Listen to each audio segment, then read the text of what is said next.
व्यासाय भवनाशाय श्रीशाय गुणराशये हृद्याय शुद्धविद्याय मध्वाय च नमो नमः। प्रथमो हनुमान् नाम द्वितीयो भीम एव च पूर्णप्रज्ञस्मृति अस्तु भगवत्कार्यसाधकः। आपादमौलिपर्यन्तं गुरूणाम् आकृतिं स्मरेत् तेन विघ्नाः प्रणश्यन्ति सिद्ध्यन्ति च मनोरथाः। श्रीगुरुभ्यो नमः। सृष्टिस्थित्यप्ययेह नियतिदृशितमो बन्धमोक्षाश्च यस्मात् अस्य श्रीर्ब्रह्मरुद्रप्रभृतिसुरनरद्वीषशत्रुवात्मकस्य विष्णोर्व्यस्ता समस्ता सकलगुणनिधिः सर्वदोषव्यपेतः पूर्णानन्दो अव्ययो यो गुरुरपि परमः चिन्तयेत् तं महान्तम्।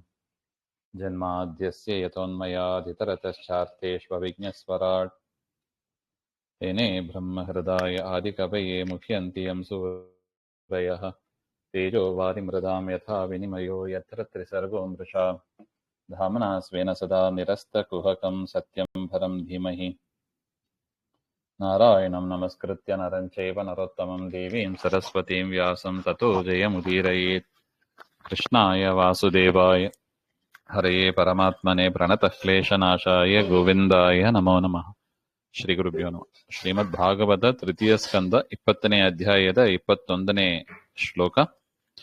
ಬಹುಭಿಃ ಯಕ್ಷರಕ್ಷೋಭಿಃ ಪತ್ಯಶ್ವರಥ ಕುಂಜರೈಃ ಆತತಾಯಿಭಿಃ ಉತ್ಸೃಷ್ಟಾಃ ಹಿಂಸ್ರಾಃ ವಾಚೋ ಅತಿವೈಷಸಾಃ. ಹಾಗೆ ಅಂದ್ರೆ ಹಿಂದೆ ನೋಡಿದಂತೆ ಆ ಹಿರಣ್ಯಾಕ್ಷ ಮಾಯಾಯುದ್ಧ ಮಾಡ್ತಾ ಅನೇಕ ಅಮಂಗಳ ಪದಾರ್ಥಗಳನ್ನ ಮಳೆಯ ರೂಪದಲ್ಲಿ ಸುರಿಸ್ತಾ ಅನೇಕ ರಾಕ್ಷಸರು ಅವರು ಕೈಯಲ್ಲಿ ಆಯುಧಗಳನ್ನು ಹಿಡ್ಕೊಂಡು ಅವರು ಬಾಣಗಳನ್ನೆಲ್ಲ ಎಸೆಯುವಂತ ಅಂತಹ ಘೋರವಾದ ಮಾಯಾಯುದ್ಧವನ್ನ ಮಾಡಿದಾಗ ಅನೇಕ ಬಹುಭಿಹಿ ಆತತಾಯಿಭಿಹಿ ಯಕ್ಷರಕ್ಷೋಭಿಹಿ ಅನೇಕ ಆತತಾಯಿಗರು ಅಂದ್ರೆ ಅದೇ ಯಾರು ವಿಷ ಹಾಕಿ ಕೊಲ್ತಾರೋ, ಮನೆಯನ್ನ ಸುಡುತ್ತಾರೋ, ಸಂಪತ್ತನ್ನ ಕಸಿದುಕೊಳ್ತಾರೋ ಅವರನ್ನೆಲ್ಲ ಆತತಾಯಿಗಳು ಅಂತ ಕರೆಯೋದು. ಅಂತವರು ಯಕ್ಷ ರಾಕ್ಷಸರು ಹಾಗೆ ಅಂತ. ಅವರೆಲ್ಲ ಪತ್ಯಶ್ವರಥ ಕುಂಜರೈಹಿ ಚತುರಂಗ ಸೈನ್ಯ. ಕೆಲವರು ಪಾದದಿಂದ ನಡ್ಕೊಂಡು ಬಂದು ಯುದ್ಧ ಮಾಡೋರು, ಕೆಲವರು ಅಶ್ವದಲ್ಲಿ ಕುಳಿತು ಯುದ್ಧ ಮಾಡೋರು, ಕೆಲವರು ರಥದಲ್ಲಿ, ಕೆಲವರು ಆನೆ ಮೇಲೆ ಕುಳಿತು ಯುದ್ಧ ಮಾಡ್ತಾ ಅತ್ಯಂತ ದಾಯಿನ್ಯ ಕ್ರೂರಾಹ ವಾಚಃ ಉದೀರಿತಾಃ ಹಿಂಸ್ರಾಹ ಜಗತ್ತಿಗೆ ಹಿಂಸೆಯನ್ನು ಮಾಡ್ತಾ ಅತಿ ವೈಷಸಾಹ ವಾಚಃ ಉತ್ಸೃಷ್ಟಃ ಭಾರಿ ಕೆಟ್ಟ ಮಾತುಗಳನ್ನ, ದುಃಖದಾಯಕವಾದ ಮಾತುಗಳನ್ನ ಅವರೆಲ್ಲ ಆಡಿದ್ರು ಹಾಗೆಂತ ಹೇಳ್ತಾರೆ.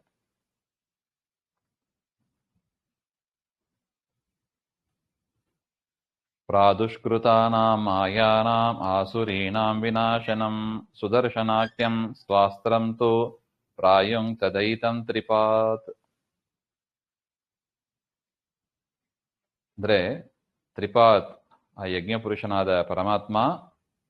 ತ್ರಿಪಾತ್ ಅಂದ್ರೆ ಪುರುಷ ಸೂಕ್ತದ ಪದ, ಅದೇ ಪದವನ್ನೇ ಹಾಕಿದ್ದಾರೆ ದೇವರನ್ನು ಹೇಳೋದಕ್ಕೆ.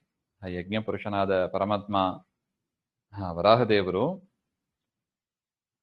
ಪ್ರಾದುಷ್ಕೃತಾನಾಂ ಆಸುರೀಣಾಂ ಮಾಯಾನಾಂ ವಿನಾಶನಂ, ಆ ಅಸುರ ಮಾಡಿದ ಮಾಯಾ ಯುದ್ಧ ಅಂತ ಏನಿದೆ, ಆ ಮಾಯೆಯನ್ ಎಲ್ಲವನ್ನೂ ಕೂಡ ಪರಮಾತ್ಮ ಸ್ವತಃ ಮಾಯಾಪತಿ, ಯೋಗ ಮಾಯೇಶ್ವರ ದೇವರು. ಅಂಥ ಪರಮಾತ್ಮನ ಮುಂದೆ ಆ ಮಾಯಾ ಯುದ್ಧ ಏನ್ ನಿಲ್ತದೆ?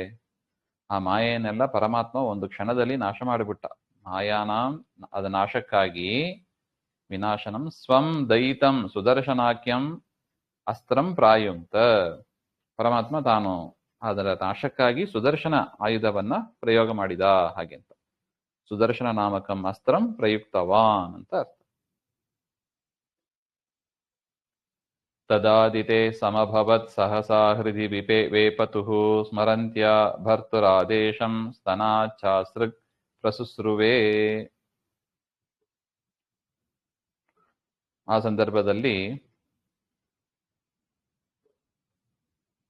ಪತ್ಯುಹು ತದಾ ಭರ್ತುಃ ಆದೇಶಂ ಸ್ಮರಂತ್ಯಾಹ, ಆ ಸಂದರ್ಭದಲ್ಲಿ ಹಿರಣ್ಯಾಕ್ಷನ ತಾಯಿ ದಿತಿದೇವಿಗೆ ಅವಳ ಪತಿಯ ಮಾತು ಸ್ಮರಣೆ ಆಯ್ತಂತೆ. ನಿನ್ನ ಮಕ್ಕಳು ಶಾಪ ಕೊಟ್ಟಿದ್ರು ನೋಡು ಮೊದಲೇ, ನಿನ್ನ ಮಕ್ಕಳು ಪರಮಾತ್ಮನಿಂದಲೇ ಕೊಲ್ಲಲ್ಪಡ್ತಾರೆ ಹಾಗೆ ಅಂತ. ಅದು ನೆನಪಾಗ್ತದೆ ಅವಳಿಗೆ. ಆದೇಶಂ ಸ್ಮರಂತ್ಯಾಹ ದಿತೇಹೇ ಮಾನಸೆ ಮನಸಾ ಸ್ಮರಣೆ ಮಾಡ್ತಾ ಇದ್ದಳು ಈ ರೀತಿಯಾಗಿ. ಎಂಥ ಕಠೋರವಾಗಿ ಇರ್ತಾನೆ ಅವನು ಹಾಗೆ ಅಂತ. ಸಹಸಾ ಬೇಪತುಹು ಸಮಭವತ್ ತನಾಚ ಅಸೃಕ್ ಪ್ರಸುಸ್ರುವೆ.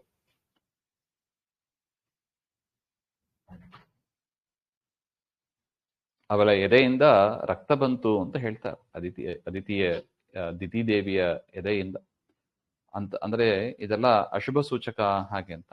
ಇನ್ನೇನು ಪರಮಾತ್ಮ ಸಂಹಾರ ಮಾಡ್ಲಿಕ್ಕೆ ಇದ್ದಾನೆ ಹಿರಣ್ಯಾಕ್ಷನನ್ನ. ಅದಂತ ಸಂದರ್ಭದಲ್ಲಿ ತಾಯಿಯಾದ ದಿತಿದೇವಿಗೆ ಅವಳ ಎದೆಯಿಂದ ರಕ್ತ ಸುರಿಯಿತು ಹಾಗೆ ಅಂತ ಹೇಳ್ತಾರೆ.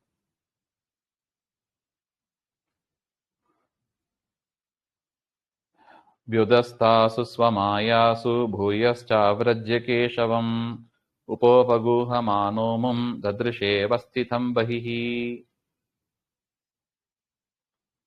ಸ್ವಮಾಯಾಸು ವ್ಯುದಸ್ತಾಸು, ತನ್ನ ಮಾಯೆಯೆಲ್ಲ ನಷ್ಟವಾದಾಗ, ಅಂದ್ರೆ ಹಿರಣ್ಯಾಕ್ಷ ತಾನು ಪ್ರಯೋಗ ಮಾಡಿದ ಮಾಯೆ ಎಲ್ಲವನ್ನು ಕೂಡ ಪರಮಾತ್ಮ ಸುದರ್ಶನದಿಂದ ನಾಶ ಮಾಡಿದ ಅಂತ ನೋಡಿದೀವಿ. ತದನಂತರ ಸಹ ಅಸುರಃ ಪುನಃ ಆಗತ್ಯ ಭಗವಂತಂ ಗಾಢಂ ಆಲಿಂಗಿತಂ ಯತಮಾನಃ ಅಪಿ ತಂ ಬಾಹ್ಯೇ ಏವ ಸ್ಥಿತಂ ದದರ್ಶೆ. ಆ ಪರಮಾತ್ಮನನ್ನ ಆಭ್ರಜ್ಯ ಉಪಗೂಹಮಾನಃ, ಅಂದರೆ ಗಟ್ಟಿಯಾಗಿ ಆಲಿಂಗನ ಮಾಡಿಕೊಂಡು ಅವನನ್ನ ಸಂಹಾರ ಮಾಡಬೇಕು, ತನ್ನ ಬಾಹುಗಳಿಂದ ಪರಮಾತ್ಮನನ್ನು ಸಂಹಾರ ಮಾಡಬೇಕು ಅಂತ ಓಡಿ ಬಂದು ಆಲಿಂಗನ ಮಾಡ್ಕೊಳ್ಳಿಕ್ಕೆ. ಯದ್ಯಪಿ ನೋಡಿದ್ರೆ ಆಲಿಂಗನ ಅದು ಪ್ರೀತಿಯ ಸೂಚಕ, ಇಲ್ಲಿ ನೋಡಿದ್ರೆ ಸಂಹಾರ ಮಾಡಬೇಕು ಅಂತ ಕೂಡ ಆಲಿಂಗನ ಮಾಡ್ಕೋತಾರೆ. ಇದು ದೈತ್ಯರ ಬುದ್ಧಿ ಅಂದರೆ ಹೀಗೆ ಇರ್ತದೆ. ಆ ರೀತಿಯಾಗಿ ಅವನು ಬರ್ತಾನೆ.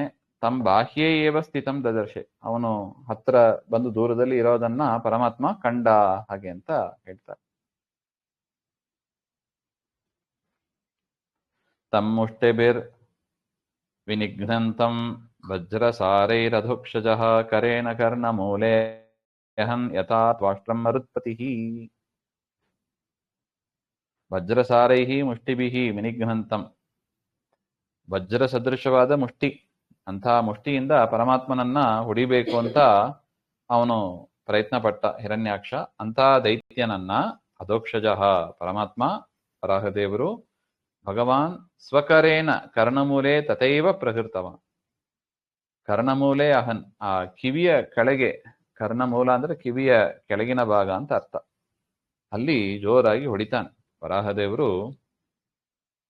ಹಿರಣ್ಯಾಕ್ಷನ ಕಿವಿಯ ಕೆಳಭಾಗದಲ್ಲಿ ಒಂದು ಏಟು ಕೊಟ್ರು ಹಾಗೆ ಅಂತ. ಅದು ಹೇಗಿತ್ತು ಹಾಗೆ ಅಂದ್ರೆ ಯಥಾ ಇಂದ್ರಃ ವೃತ್ರಾಸುರಂ ಪ್ರಹೃತವಾನ್, ಹೇಗೆ ಮರುತ್ಪತಿ, ಮರುತ್ತಿನ ಒಡೆಯ ಅಂದ್ರೆ ಇಂದ್ರದೇವರು, ಇಂದ್ರದೇವರು ತ್ವಷ್ಟೃ ಪ್ರಜಾಪತಿಯ ಮಗನಾದ ವೃತ್ರಾಸುರ ಹಾಗೆ ಅಂತ.